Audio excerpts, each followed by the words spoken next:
ya estás aquí, Alejandro Carrió. ¿Cómo estás? Hola, Graciela, gusto saludarte y escucharte. Muchas gracias por haber aceptado la invitación. ¿Hola? Sí, te escucho bien, Graciela. Sí, no, te agradecí haber aceptado la invitación. No, por favor, es un gusto para mí hablar con vos, siempre. Bueno, me alegro. Alejandro Carrió es abogado, es especializado en Derecho Constitucional y en Derecho Penal, y hace un tiempo que le rondaba la idea de escribir un libro sobre Alfonsín y los derechos humanos. Y yo creo, pero que nos cuente él qué lo inspiraba a eso. Contanos. Bueno, fue algo que se fue gestando a lo largo de los años. Yo tenía 30 años cuando fue la campaña de Alfonsín. Todavía recuerdo, porque se me pone la piel de gallina, cuando Alfonsín recitaba el preámbulo. Sí.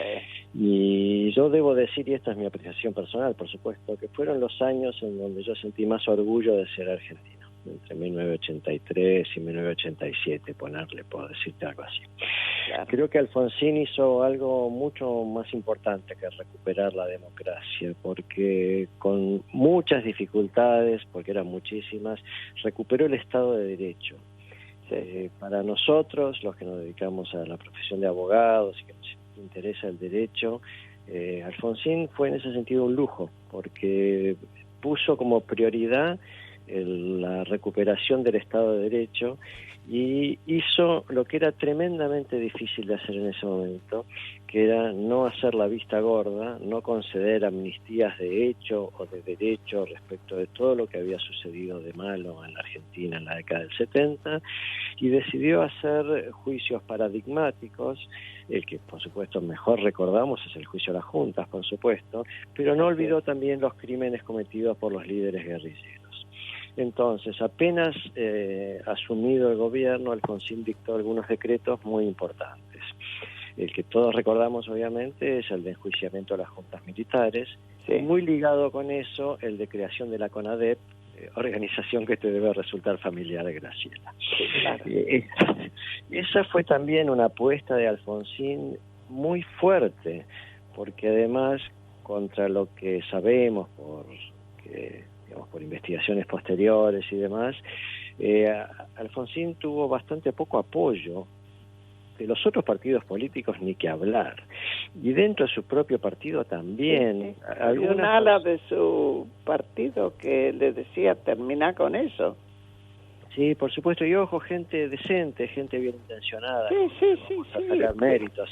De buena fe. Sí, pero de buena fe le decía, mirá, Raúl, tenemos y vamos a tener muy poca gobernabilidad si nos metemos con esto.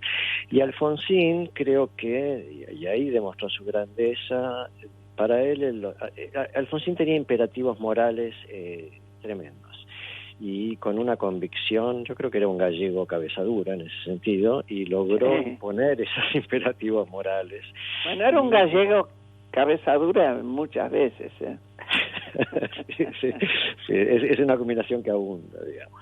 Entonces, bueno, justo en el 2023 se cumplían 40 años de estos decretos que estoy nombrando. Ya nombré el de enjuiciamiento a las juntas, ya nombré el de la creación de la CONADEP, y también quiero nombrar brevemente el de enjuiciamiento de los líderes guerrilleros, porque sin pretender nunca equiparar los crímenes del terrorismo de Estado contra los crímenes de los líderes guerrilleros, eso había sido el antecedente de aquello contra lo que los militares salieron a combatir con pésimas armas, por supuesto. Entonces, ahí, a raíz de esos 40 años de la sanción de estos 3 decretos, yo quise tener la visión de quienes habían sido los protagonistas en el diseño y ejecución de la política de derechos humanos de Alfonsín, que había sido criticada a lo largo de los años por aquellos a los que les pareció poco y por aquellos a los que les pareció demasiado, porque era una política que claramente no iba a agradar a mucha gente. Y ahí tuve la idea, que la verdad un montón de personas me ayudaron mucho, y eso vos, Graciela, obviamente lo sabés, porque se prestaron a que yo les hiciera una serie de entrevistas. Yo empecé con los que habían ayudado a Alfonsín a diseñar desde el punto de vista jurídico su política de derechos humanos. Sí. Y ahí los entrevisté a Jaime Malamud Gotti y a Martín Farrell, que son los que están vivos todavía. Otra persona muy conocida es Carlos Nino, pero ya falleció. Sí. Después quería saber de primera fuente el funcionamiento de la CONADEP, bueno, y ahí tuve una entrevistada de lujo que se llama Graciela Fernández Meijide. Después quería ver también de primera mano todos los inconvenientes que había tenido Alfonsín, que yo sabía que existían, y ahí lo entrevisté a Horacio Jaunarena, que terminó liderando el Ministerio de Defensa, y después a dos colaboradores de él de lujo, que fueron José Ignacio López, un vocero durante toda su que pronto le van a dar un premio como ciudadano ilustre de la ciudad de Buenos Aires. Sí, creo que coincide con el Día del Periodista, y la verdad que es José Ignacio. Sí, el Día del Periodista, exactamente. Claro. Y bueno, y ahí lo entrevisté a él, y también a Raúl Alconada Sempé, que era un joven radical en ese momento, próximo a Alfonsín en la toma de algunas decisiones. Que era el que conseguía hacernos reír en los peores momentos. Sí, así nos lo contó. Y después me pareció que era valioso, sobre todo después de la película Argentina 1985, que había tenido el mérito de instalar el tema pero que a mi gusto no había sido demasiado fiel con la historia, por lo menos en algunos pasajes. Entonces quería entrevistar a los jueces de las juntas, que hay 4 vivos de ellos, por suerte, que son Arlani Ángel, Lavedra, Valer Garaos y Ledesma. Y lo que hice fue, les hice entrevistas a todos ellos, que con una gran generosidad se prestaron. Yo siempre recalco que no me pidieron ni siquiera saber las preguntas previas, o sea, se prestaron con total generosidad y confiaron en que yo iba a saber volcar o plasmar las entrevistas, que espero que hayan quedado bien. Y yo después hice una especie de análisis o una especie de capítulo introductorio y un capítulo final de mi balance de toda esa experiencia, que para mí fue un lujo, fue un placer hacerlo, y creo que tiene la virtud, por así decir, de que da una imagen realista y entiendo de lectura más o menos fácil respecto de todo lo que sucedió. Claro. Eso fue un poco la génesis del libro y lo que me llevó a escribir. Ahora, yo creo que además había algo más detrás de todo eso. Tu papá, Genaro Carrió, a quien yo conocí, y era, cuando la Asamblea Permanente por los Derechos Humanos, en plena dictadura, y aún después, iba a sacar un documento, jamás dejaba de consultar a Alfonsín, pero también a Genaro Carrió. Él nos daba la tranquilidad de que no infringíamos la Constitución. Y yo creo que vos esto, no sé si tu papá lo habló mucho con vos. No, mira, no lo quise decir tan directamente, pero obviamente te agradezco la pregunta. También fue una manera de rendirle homenaje a mi padre. Yo sabía que él había estado próximo a Alfonsín, sabía que había colaborado con él en la campaña, sabía que en los años de plomo papá había estado muy cerca de la Asamblea Permanente por los Derechos Humanos, sabía que había intervenido en la redacción de la presentación esa que se hizo ante la Corte Suprema en el caso de Pérez de Smith, que en realidad era un sindicalista que estaba desaparecido, y creo que papá fue el que ideó hacer una presentación directamente ante la Corte invocando lo que se llamaba... Cosa que no es común. Sí, no, había que tener valentía en esos años, ¿sí? Porque mi padre era un abogado, digamos, que le iba bien, que tenía un buen pasar, que era consultado, y todas estas cosas, por supuesto, las hizo ad honorem, ¿no? Como en su momento como también en su momento tomó la defensa de Timerman. Lo que pasa con mi padre es que él era una persona tremendamente humilde y muy poco propensa a la autoexaltación, con lo cual en casa casi no hablaba de estas cosas. Yo no sé si porque quería protegernos, porque prefería que no supiéramos, por ahí mamá lo iba a matar si sabía las cosas que hacía, no lo sé. Pero sé que estuvo muy cercano a Alfonsín, Es más, fue su abogado defensor cuando los sindicalistas lo querellaron a Alfonsín, porque Alfonsín había denunciado el pacto sindical militar.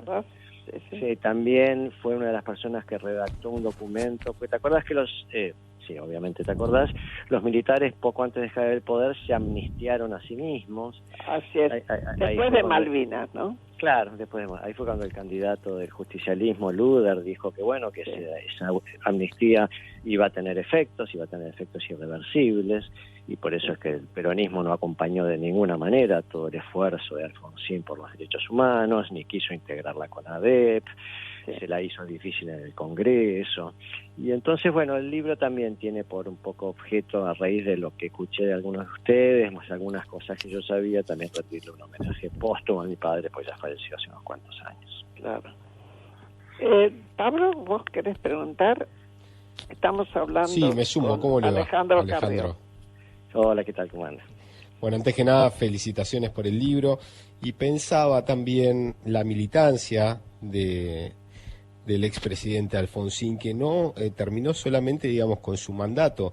Hay otra fecha clave, al menos lo que considero que es 1994. Estamos cumpliendo 30 años en estos momentos. Hace 30 años Graciela y otros tantos constituyentes, convencionales constituyentes, estaban dándole forma a la reforma constitucional, valga la redundancia, y la incorporación también, entre ellos, o principalmente a expensas del expresidente Alfonsín, de la incorporación de 9 destacados tratados de derechos humanos a la Constitución, ¿no? Sí, esa es, a ver, acá yo voy a especular, ¿no? Yo creo que Alfonsín sintió que la onda pro-menemismo era muy fuerte, y que yo creo que Menem de alguna manera iba a lograr la reforma constitucional para poder tener un segundo mandato, que en aquel momento la Constitución lo prohibía, porque los mandatos eran de 6 años. Lo que sí es claro es que, bueno, dado que eso podía suceder de todas maneras, Alfonsín, a través de gente muy valiosa que lo asesoró en ese momento, uno de ellos es Rosenkrantz, por ejemplo, que está ahora en la Corte, ¿no es cierto? Creo que dijo, bueno, aprovechemos la oportunidad para tratar de dotar a la Constitución de algunos derechos más específicos o más expresos de los que existían en ese momento. Por lo pronto se le dio jerarquía constitucional a un montón de tratados que ya habían sido incorporados por leyes, pero que no tenían la jerarquía constitucional. Que eran tratados internacionales, pero... Claro, pero... Vos, sí. No, fíjate vos que, por ejemplo, la Convención Internacional sobre la Desaparición de Personas terminó siendo ley acá en la Argentina en el 2006. Tardó muchísimo. Sí, claro, por supuesto, sí. No, y después algunas convenciones que claramente hablan en favor, por ejemplo, de los derechos de la mujer, de la obligación que tiene el Congreso de dictar legislación positiva que proteja los derechos de las clases más postergadas, niños, ancianos, personas con discapacidad, bueno, de propender a toda eliminación de discriminación de los derechos de la mujer, darle tema de los derechos del territorio de las poblaciones nacidas en ese territorio. Eso también se incluyó. Sí, por supuesto. Los tobas, los huichís, los tehuelches, en fin, que reclamaban su tierra y les fue reconocido el derecho a la tierra. Sí, no, eso yo creo que fueron cosas valiosas. Había algunos otros instrumentos, como el habeas corpus, que no estaba expresamente en la Constitución y se incorporó, el habeas data también, algunos derechos que salían de la Convención Americana de los Derechos Humanos. Yo creo que esas fueron experiencias valiosas y que pasaron a tener un estatus constitucional, o sea, claramente expreso, que hasta ese momento no tenían. Después hubo algunas buenas intenciones, si me dejan explayarme un poco, pero que terminaron, me parece que más que en intenciones, por producto de las legislaciones posteriores, y acá les explico un poco. Producto de la política. Y producto de la política, y yo te diría, Graciela, lamentablemente de la baja política. Nosotros teníamos, por ejemplo, hasta el 94, que la designación de jueces era una designación 100% política, porque dependía del Poder Ejecutivo con acuerdo del Senado y ya estaba.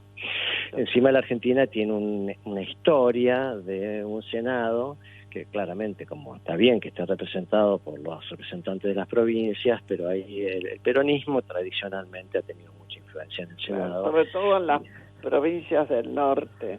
Claro, sí, las que son menos republicanas, porque lamentablemente es así. La Argentina es un país republicano, pero en muchos casos lo es solo en los papeles, porque hay muchísima gente que de republicana no tiene nada, y eso es una gran pena, y creo que explica nuestro fracaso en muchas áreas, ¿no es cierto? Así es. Pero bueno, estaba con la elección de los jueces, entonces en aquel momento se pensó en traer una institución, que es el Consejo de la Magistratura, que funciona en algunos países de Europa, donde la idea es que por lo menos en esa designación de jueces intervengan personas con conocimiento, personas que representen a los jueces, que representen a los abogados, a los académicos, y la Constitución lo que hizo fue simplemente reclamar que hubiera equilibrio entre estos estamentos, ¿no? O sea, los representantes de los políticos, los representantes de los jueces, los representantes de los abogados, de los académicos, etcétera. Pero la política siempre mete la cola, y sí, seguramente se acuerden que después de un inicio de un Consejo de la Magistratura grande, con un montón de miembros, fue en el año 2006, creo yo, que a impulso de Cristina Kirchner se reformó la ley del Consejo de la Magistratura, pasó a tener 13 miembros, y de esos 13 miembros, 7, o sea, una mayoría de ellos, representaban a los poderes políticos. Con lo cual esta idea del equilibrio que buscaba la Constitución, el Consejo de la Magistratura, se rompió, se perdió, y vos ahí hacías que gracias a esa preponderancia de políticos, te era imposible tanto designar como remover a un juez, porque no alcanzabas con la cantidad de votos necesarios para poder, ya sea proponerlo, designarlo o removerlo. Esa fue una gran macana. Y después otra área, y acá estoy tratando de concentrarme en las más relevantes, con la Constitución del 94, la reforma, se buscó darle realidad a algo que ya existía, que era que los presidentes en situaciones de extrema urgencia pudieran dictar decretos de contenido general, o sea, leyes en definitiva, que eran los llamados decretos de necesidad de urgencia. ¿Y para qué se pensaban? Se pensaban para situaciones absolutamente excepcionales, como fue en época de Alfonsín el Plan Austral. El Plan Austral nació con un decreto de estos, pero porque lo que Alfonsín quería, que era poner una nueva moneda y devaluar y llevar cierto realismo a la economía, claramente no iba a poder hacerse pasando por todos los pasos normales del Congreso. Entonces, ya que este tipo de decretos de urgencia existían, lo que se buscó fue, darles algún formato constitucional y al mismo tiempo tratar de limitarlos. O sea, que no pudiera haber decretos de necesidad de urgencia en temas penales. Claro, que no pudiera haber en temas penales, en temas de impuestos, en temas relacionados con los derechos políticos y demás. Y entonces, se legisló de esa manera, se explicó que eran absolutamente excepcionales, solo cuando las circunstancias impidieran que el Congreso funcionara y demás. Pero nuevamente aquí, como pasó con el Consejo de la Magistratura, se dejó un poco librado a la reglamentación posterior que hiciera el Congreso. Y ahí tenés otra vez, en la misma época, porque no es casualidad, en el 2006, que se dicta una ley reglamentaria de los decretos de necesidad de urgencia, que hace que cualquier decreto de necesidad y urgencia mantenga su vigencia mientras no sea rechazado expresamente por ambas cámaras del Congreso. Así es. Entonces, acá tenés otra vez una aberración, porque entonces vos, aunque no sea demasiado urgente, aunque no sea demasiado necesario, si tenés capacidad de bloquear en alguna de las cámaras ese decreto de necesidad y urgencia, entonces, de hecho, mantiene su vigencia. Claro, y eso fue otra gracia del Congreso en época en que el kirchnerismo era muy fuerte, ¿no es cierto? Cierto, era muy fuerte. Y vos tenés razón cuando decís, yo estaba ahí, era diputada, que Alfonsín tuvo la convicción de que Menem sí o sí iba a conseguir la reelección, porque ya había presentado proyecto de ley de Jorge Lloma y por otro lado iba a presionar muy fuertemente del lado del Senado también. Así que para no tener que hacer un mal acuerdo, prefirió sentarse antes y decir, hagamos un buen acuerdo. con buenos asesores al lado, lo cual fue práctico, ¿no? Sí. A ver, algo más, se intentó darle más trascendencia al jefe de gabinete para que no fuéramos tan presidencialistas.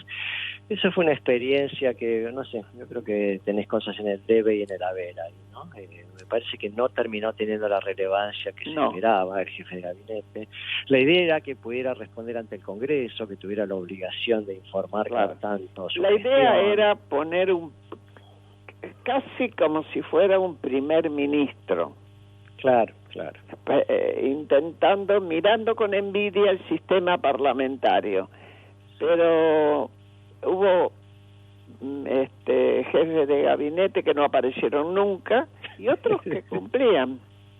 Sí, pero bueno, tuvimos de todo. Sí, yo creo que en los años del cristianismo los jefes de gabinete no aparecían por eso nunca. No sabíamos para qué estaban. Sí, yo creo que la idea, yo esto lo discutí bastante con Ricardo Gilavedra, que era un propulsor de esa idea, ¿no? De tratar de atenuar el presidencialismo, que el jefe de gabinete fuera una especie de primer ministro que sirviera un poco de fusible si la situación se ponía complicada. Alfonsín, recordarás, tuvo 13 paros generales.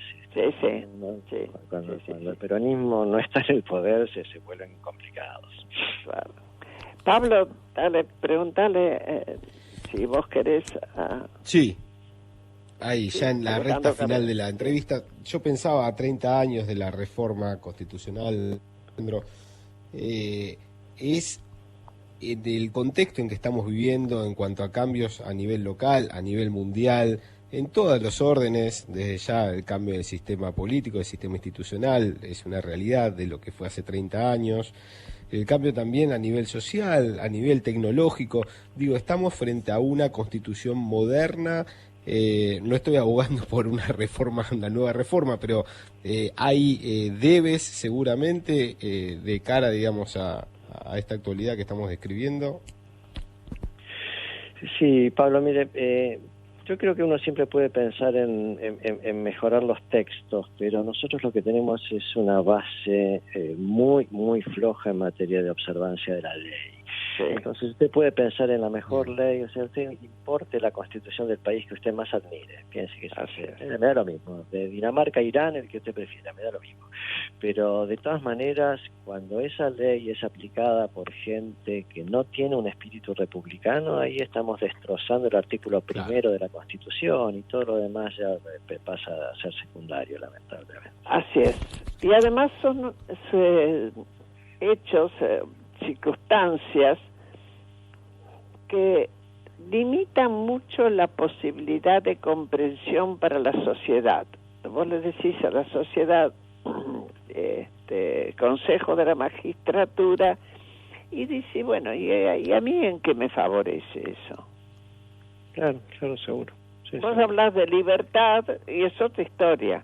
Pero sí es necesario, porque no es la libertad sin fin y de cualquier manera, sino con toda la armazón que uno tiene que ir construyendo institucional, donde parte de eso es el Consejo de la Magistratura, o debería serlo.